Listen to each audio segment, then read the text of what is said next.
Dawn breaks over a rugged, untamed landscape. A small group of humans emerges from the mouth of a limestone cave, their breath visible in the morning chill. The day's work has already begun.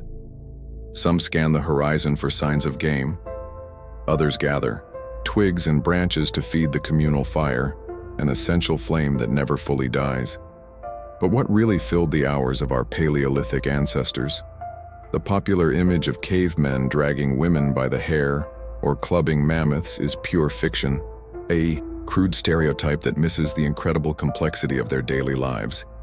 When we speak of cavemen, we're really talking about humans who lived during the Paleolithic era, a period that spans from roughly 2.6 million years ago to about 12,000 years ago.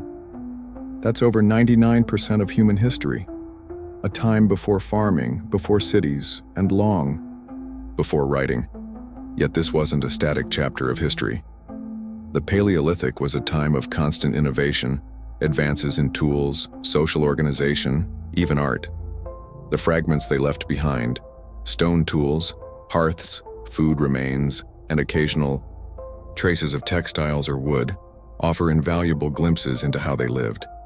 Cave paintings and portable art reveal hints of a rich symbolic world. Meanwhile, modern studies of hunter-gatherer societies offer further clues, though we must be careful when drawing parallels across such vast time spans.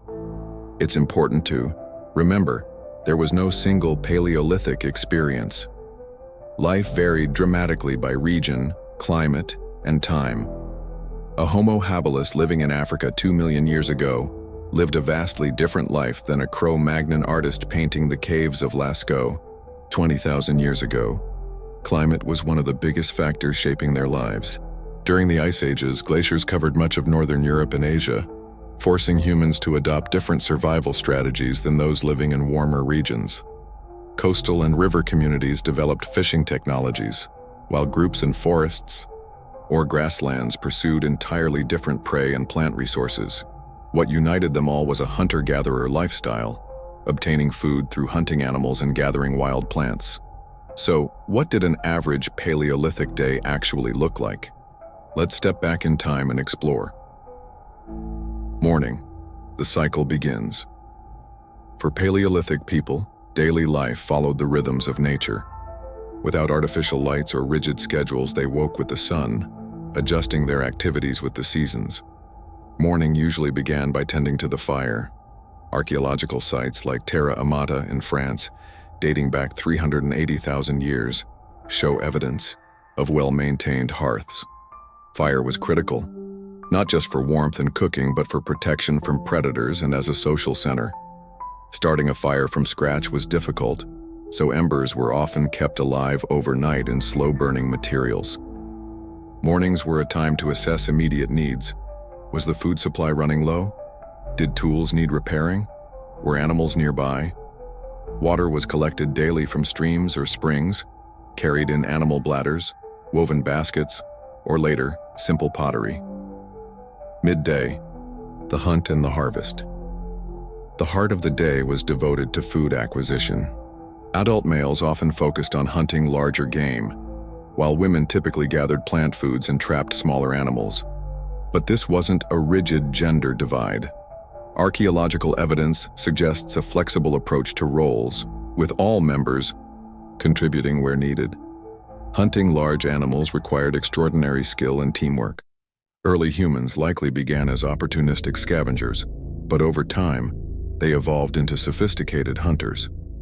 Evidence from Boxgrove in England, where a horse shoulder blade bears a clear spear wound, shows that by 500,000 years ago, organized hunting was well established.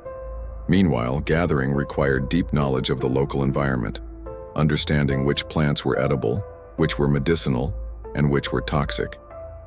Evidence from sites like Gesher Beno Yaakov in Israel, nearly 800,000 years old, reveals advanced knowledge of seasonal plant cycles, suggesting long-term planning and resource management. Midday might also include toolmaking and maintenance. Stone tools were carefully crafted, shaped from flint or obsidian. Wooden spears were hardened in fire. Snares and traps were set. If the weather was particularly hot or harsh, rest was equally important. Evening, community and culture. As the sun began to set, the community would gather around the fire. This was likely a time of storytelling, teaching, social bonding, and planning for the days ahead. Oral traditions passed on vital knowledge, hunting techniques, migration patterns, myths, and lessons. Art and symbolic expression also played a role. Cave paintings, carved figurines, and musical instruments suggest that creativity and spirituality were deeply woven into their lives. These evenings by the fire were likely as much about maintaining the bonds of community as they were about sharing information, survival, and sophistication. At its core, Paleolithic life was about survival, but it was far more sophisticated than we often imagine. These early humans were skilled hunters, knowledgeable gatherers, master toolmakers, and complex social beings. They lived close to nature, adapting to changing climates and landscapes over millennia. And while they lacked the technology of modern society, they developed rich cultures, ingenious survival strategies, and a deep connection to their world. So the next time you picture cavemen, don't imagine brutish figures in animal skins. Think instead of resilient, intelligent humans, our ancestors, crafting tools by the fire, telling stories beneath the stars, and navigating a world as beautiful as it was unforgiving. By 400,000 years ago, humans at Schoningen, Germany were crafting sophisticated wooden spears perfectly balanced for throwing. The introduction of spear throwers around 30,000 years ago dramatically increased range and power, while bow and arrow technology appeared in some regions by 20,000 years ago. Hunting wasn't always successful, making plant gathering the more reliable food source. Archaeological evidence shows Paleolithic people consumed a wide variety of plant foods, tubers, fruits, nuts, seeds, and leafy greens. Studies of dental calculus from Paleolithic teeth revealed traces of numerous plant species, including various medicinal plants. Plant gathering required extensive knowledge of growth cycles, habitats, and processing techniques. This knowledge was likely passed down through generations, creating sophisticated ecological understanding. The Paleolithic site at Coaster in Illinois, dated to approximately 9,000 years ago, shows evidence of fishing using nets and hooks crafted from bone. Seasonal variation dictated rhythms of food acquisition. Spring might focus on gathering eggs and fresh greens, summer on berries and hunting young animals, autumn on nuts and preparing for winter. While winter often relied more heavily on stored foods and hunting, food storage technologies were limited, but crucial. Some groups dried meat to create early forms of jerky. Underground storage pits preserved certain foods in cooler temperatures. In colder regions, freezing provided natural preservation. The Paleolithic diet was remarkably diverse, much more so than early agricultural diets that followed. Analysis of bones from Paleolithic humans shows generally good nutrition with fewer deficiencies than their agricultural descendants. One crucial innovation was cooking. While the exact timing is debated, control of fire for cooking dates to at least 400,000 years ago, with some evidence suggesting much earlier origins. Cooking made many foods more digestible, releasing more calories and neutralizing natural toxins in some plants. Paleolithic humans spent considerable time manufacturing and maintaining tools. Tool-making wasn't occasional but constant. Stone tools dulled with use and required regular resharpening or replacement. A skilled knapper could produce a functional, cutting edge in minutes, but more complex tools required hours of careful work. The evolution of stone tool technology reveals increasing sophistication. The earliest old tools were simple stone cobbles with flakes removed to create a crude cutting edge. By 1.76 million years ago, Acheulean hand axes demonstrate careful bifacial flaking and symmetrical design. The Middle Paleolithic introduced Levallois technique, allowing more control over the size and shape of stone flakes. The Upper Paleolithic, beginning around 50,000 to 40,000 years ago, saw an explosion of specialized tools: burns for engraving, scrapers for hide preparation, awls for puncturing, and projectile points for hunting. These weren't made by trial and error, but reflected sophisticated understanding of stone mechanics and intended functions. Tool materials extended beyond stone. Wood was undoubtedly the most common material. though it rarely preserves in archaeological sites. Remarkable exceptions include wooden spears and a yew-wood spear tip from Clacton-on-Sea. These show careful shaping with the wood's natural properties considered in the design. Bone, antler, and ivory became increasingly important in the Upper Paleolithic. These materials could be carved into fish hooks, needles, harpoons, and decorative items. Antler was particularly valued for its combination of strength and flexibility. Food processing tools included grinding stones for seeds, pounding tools for tough plant foods, and specialized cutting implements for butchery. Experiments show that stone tools could efficiently butcher even large animals like elephants, though the process was time-consuming. Containers were essential technology. Early humans likely used natural containers like gourds, shells, or animal bladders. By the Upper Paleolithic, evidence suggests the use of woven baskets and sewn hide bags. The earliest pottery appears by around 20,000 years ago in China. Clothing technology evolved with climatic challenges. During colder periods, hide preparation was essential. Stone scrapers removed fat and tissue from hides while bone and needles allowed for sewing. Where did Paleolithic humans actually live? Despite the caveman stereotype, caves were just one housing option among many. Natural shelters like caves and rock overhangs were indeed used when available, especially in regions with harsh weather. Famous cave sites like Lascaux or Alamira preserve evidence of extensive occupation.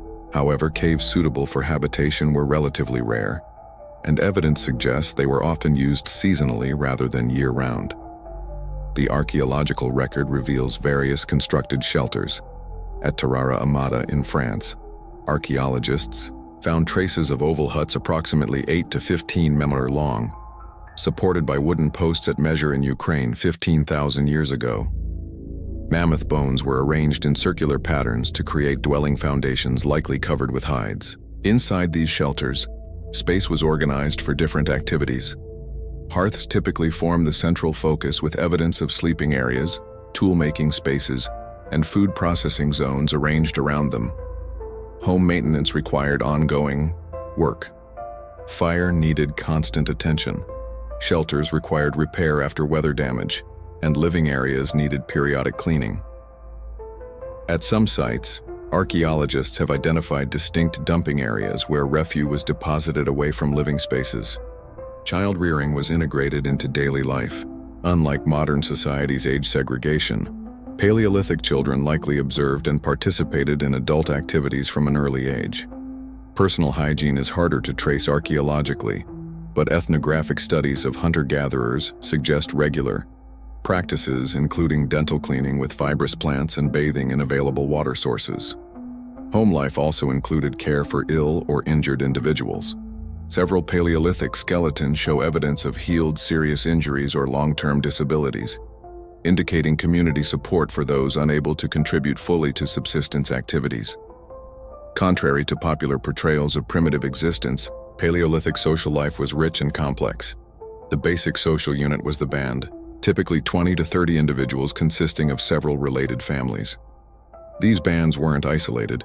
Archaeological evidence shows regular interaction between groups.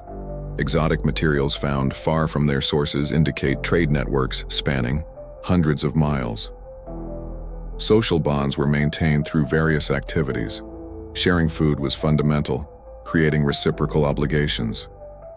Evidence from sites like Dani Vestige 29,000 years ago shows large hearths capable of cooking enough food for substantial gatherings, suggesting communal feasting events. Art played a crucial role in Paleolithic social life. The earliest, definitively, human art includes ochre processing at Blombos Cave in South Africa, almost 100,000 years ago by the Upper Paleolithic. We see spectacular cave paintings, portable figurines, and musical instruments. Music is ephemeral, but surviving instruments offer tantalizing glimpses.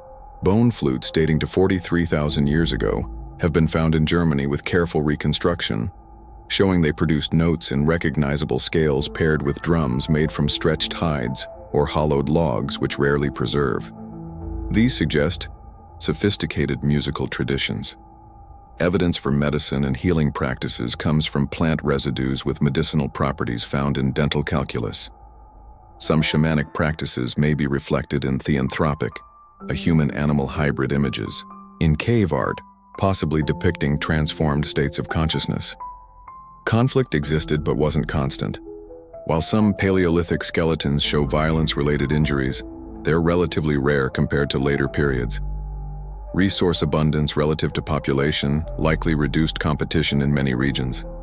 The Paleolithic lifestyle represents the longest and most successful human adaptation, sustaining our species through dramatic climate changes and enabling global colonization. What can we learn from this enduring way of life? First, Paleolithic humans were remarkably skilled environmental managers. Rather than passive victims of their environment, they actively shaped landscapes through selective hunting, plant management, and even controlled burning.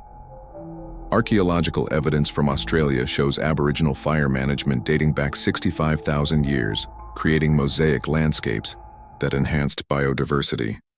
Second, Paleolithic lifeways demanded extraordinary knowledge breadth. Each individual needed working understanding of hundreds of plant and animal species, geological resources, weather patterns, tool manufacturer, and social dynamics. This generalist knowledge contrasts sharply with our modern specialization. Third, their technologies were sophisticated adaptations to environmental challenges. While simple in appearance compared to modern equivalents, Paleolithic tools represented elegant solutions developed through generations of refinement. The principles behind many modern tools were established during this period.